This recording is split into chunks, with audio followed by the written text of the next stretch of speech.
ओम शांति। मैं सफलता मूर्त आत्मा हूँ। फीलिंग के फ्लूस से परे सफलता मूर्त आत्मा हूँ।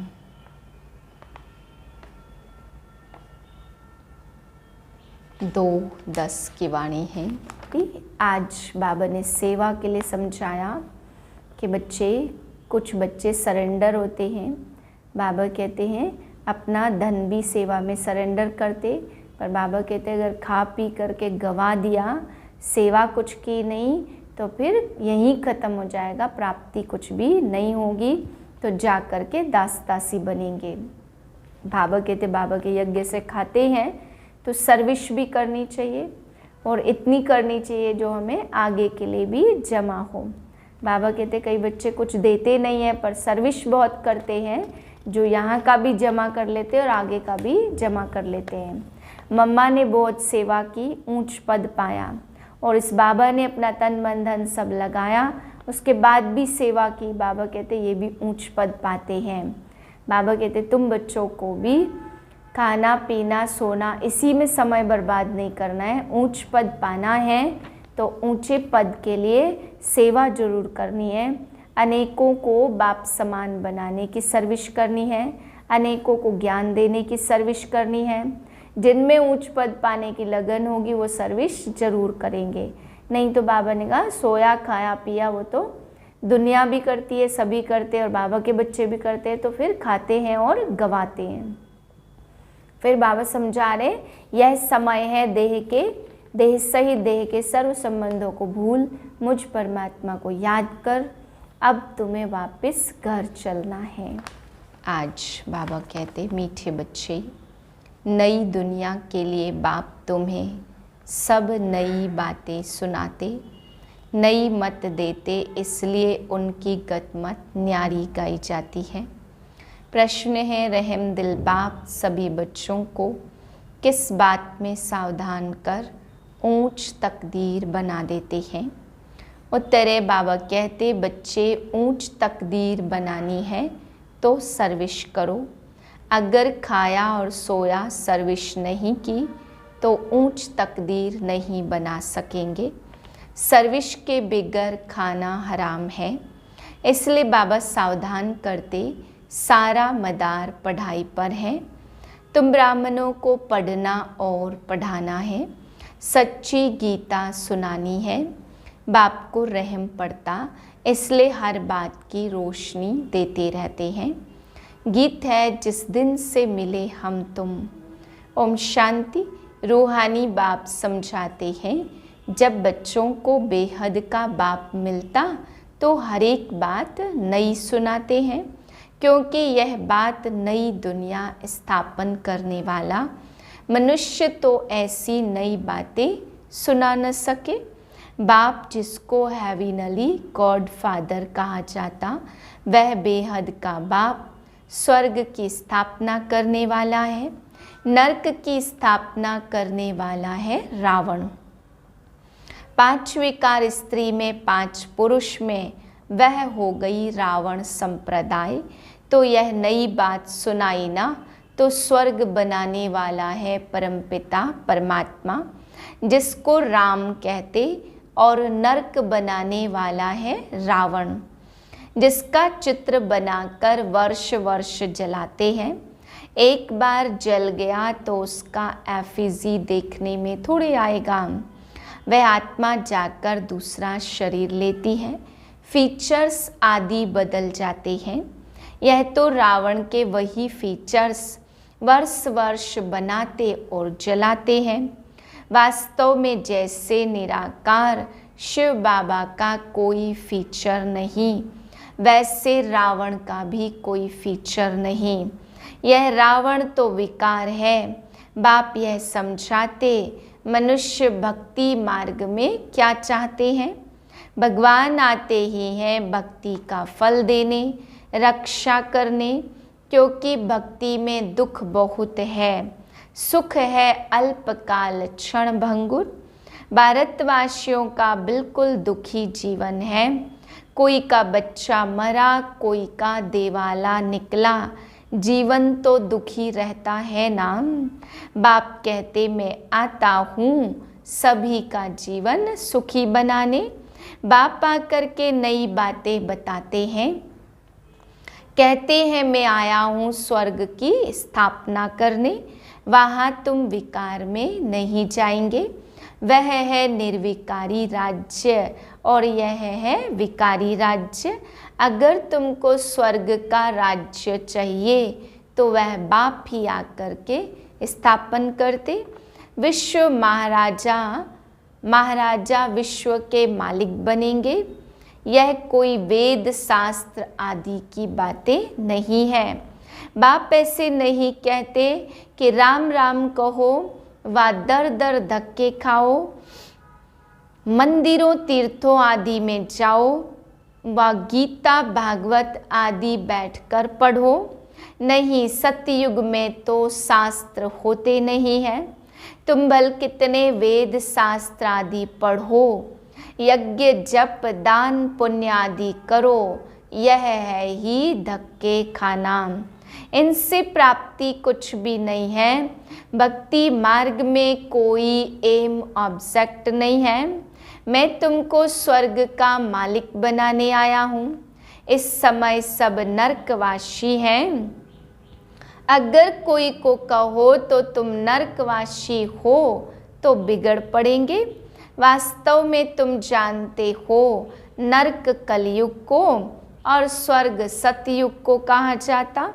बाप वैकुंठ की बादशाही ले आए हैं। कहते हैं स्वर्ग का मालिक बनना है तो पवित्र जरूर बनना पड़ेगा। मूल बात सारी पवित्रता की है।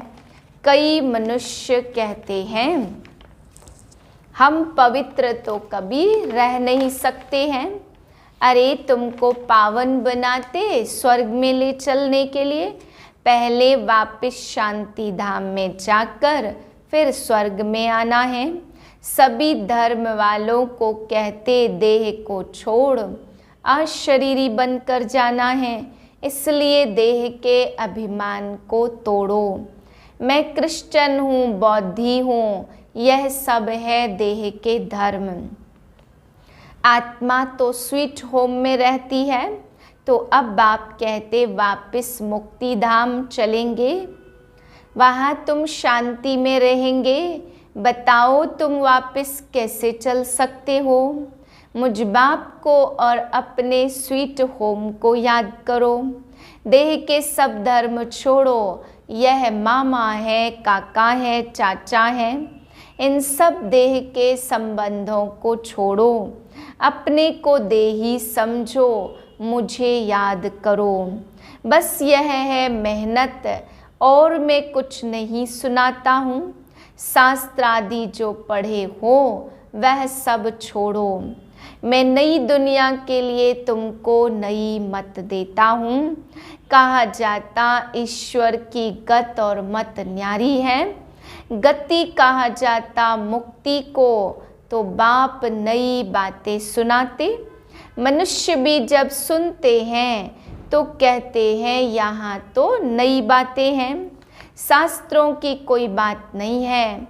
यूँ तो है गीता की बात, परंतु मनुष्यों ने गीता को भी खंडन कर दिया। मैंने तो गीता पुस्तक कुछ भी नहीं उठाई है, वह तो बाद में बनती है। मैं तो तुमको ज्ञान सुनाता हूँ। ऐसे कभी कोई नहीं कहेंगे तुम मेरे सिकिलधे बच्चे हो। यह निराकार परमात्मा ही कहते। निराकार आत्माओं से बात करते, आत्मा सुनती है। यह शरीर है ऑर्गेन्स, यह बात कभी कोई भी समझते नहीं है। वह भी मनुष्य को सुनाते हैं। यह परमात्मा बैठ आत्माओं को सुनाते हैं। हम आत्माएं सुनती हैं इन कानों के द्वारा। तुम जानते हो परमपिता परमात्मा बैठ सुनाते। मनुष्य तो यह वंडर खाते, भगवान कैसे समझाएगा? वह तो है श्री कृष्ण भगवान वाच। अरे श्री कृष्ण तो देहधारी है, मैं तो देहधारी नहीं, मैं तो विदेही हूँ और विदेही आत्माओं को सुनाता हूँ। तो यह नई बातें सुनने से मनुष्य चकित हो जाते। जो कल्प पहले बच्चे सुनकर गए हैं उन्हों को तो बहुत अच्छा लगता। पढ़ते हैं, मम्मा बाबा कहते हैं, इसमें अंधश्रद्धा की तो कोई बात हो न सके। लौकिक रीति भी बच्चे माँ बाप को माँ बाप कहते। अभी तुम उन लौकिक माँ बाप की याद छोड़ पारलौकिक माँ बाप को याद करो। यह पारलौकिक माँ बाप तुम्हें अमृत की लेन देन सिखलाने वाले हैं। कहते हैं, हे बच्चे अब विष की लेन देन छोड़ो। मैं तुमको जो शिक्षा देता हूँ वह 1 2 को 2 तो तुम स्वर्ग के मालिक बन जाएंगे। थोड़ा सुनेंगे तो भी स्वर्ग में आ जाएंगे, परंतु औरों को आप समान नहीं बना सकते तो दास दासी जाकर बनेंगे। दास दासियों में भी नंबरवार होते हैं। बच्चों को संभालने वाले दास दासियाँ जरूर अच्छे मर्तबे वाले होंगे। यहाँ रहते हुए फिर अगर पढ़ते नहीं तो दास दासी बन पड़ते। प्रजा में भी नंबरवार होते। जो अच्छी रीति पढ़ते वह इतना ऊंच पद पाते। प्रजा में साहूकारों के भी दास दासियाँ होंगे। हर एक को अपनी शक्ल देखनी है, हम क्या बनने लायक हैं। बाबा से अगर कोई पूछे तो बाबा झट बता देंगे। बाप तो सब कुछ जानते और सिद्ध कर बतलाते कि इस कारण यह तुम बनेंगे। बल सरेंडर किया है उसका भी हिसाब किताब है। सरेंडर किया है परंतु कुछ सर्विस नहीं करते, सिर्फ खाते पीते रहते तो जो दिया वह भी खाकर खत्म कर देते। दिया सो खाया, सर्विस नहीं की तो 3rd क्लास जाकर दास दासी बनेंगे। हाँ, सर्विस करते हैं और खाते हैं तो ठीक है। धंधा कुछ नहीं करते तो खा खा कर ही खत्म कर देते हैं, फिर और भी बोझा चढ़ जाता। यहाँ रहते हैं जो दिया सो खाया तो भल नहीं देते, परंतु सर्विस बहुत करते तो ऊंच पद पा लेते।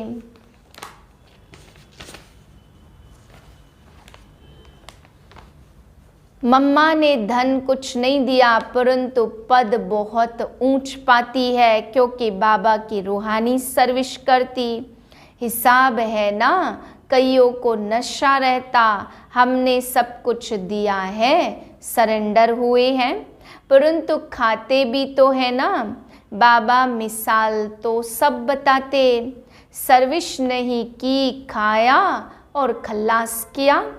कहते हैं ना, जिन सोया तिन खोया। 8 घंटा सर्विस करने बिगर खाना हराम है। खाते रहेंगे तो जमा नहीं होगा, फिर सर्विस करनी पड़ेगी। बाप को तो सब बतलाना पड़ता। जो कोई ऐसे नहीं कहे कि हमको बतलाया क्यों नहीं। बाबा ने सब कुछ दिया और फिर सर्विस भी करते तो ऊंच पद भी पाते। सरेंडर हुए और बैठ खाया, सर्विस नहीं की तो क्या बनेगा। श्रीमत पर चलते नहीं। बाबा खास समझा रहे हैं, ऐसे नहीं कि पिछाड़ी को कहे हमारा पद ऐसा क्यों हुआ। तो बाप समझाते, सर्विस ना करना, मुफ्त में खाना, उसका नतीजा कल्प कल्पांतर यह हो जाएगा। इसलिए बाबा सावधान करते हैं। समझना चाहिए कल्प कल्पांतर के लिए हमारा पद भ्रष्ट हो जाएगा। बाबा को रहम पड़ता, इसलिए हर बात की रोशनी देते हैं। सर्विस नहीं करेंगे तो ऊंच पद पा नहीं सकेंगे। जो ग्रस्त व्यवहार में रहते सर्विस करते उनका पद बहुत ऊंचा है। सारा मदार पढ़ाई और पढ़ाने पर है। तुम ब्राह्मण हो, तुमको सच्ची गीता सुनानी है। वह तो कच्छ में कुरम उठाते, तुम्हारे कच्छ में कुछ है नहीं। तुम हो सच्चे ब्राह्मण, तुमको सच सुनाना है और सच्ची प्राप्ति करानी है। और सबने घाटा ही दिलाया, इसलिए लिखा जाता यह सब झूठ है। बाबा सच सुनाकर सचखंड का मालिक बना देते हैं। यह ख्यालात उनके चलेंगे जो अच्छी रीति पढ़ते और पढ़ाते।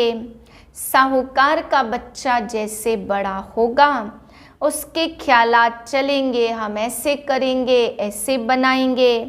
तुम भविष्य में प्रिंस बनते हो तो क्या शौक होगा ना, हम ऐसे ऐसे महल बनाएंगे जो और कोई का नहीं होगा।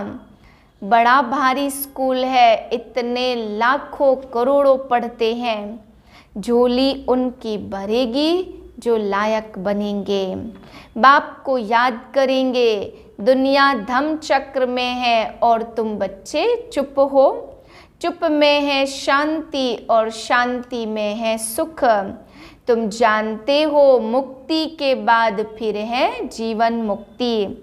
तुम बच्चों को सिर्फ 2 अक्षर याद हैं, अल्प अल्लाह और बे बादशाही। सिर्फ एक अल्प को याद करने से बादशाही मिल गई, बाकी क्या बचा?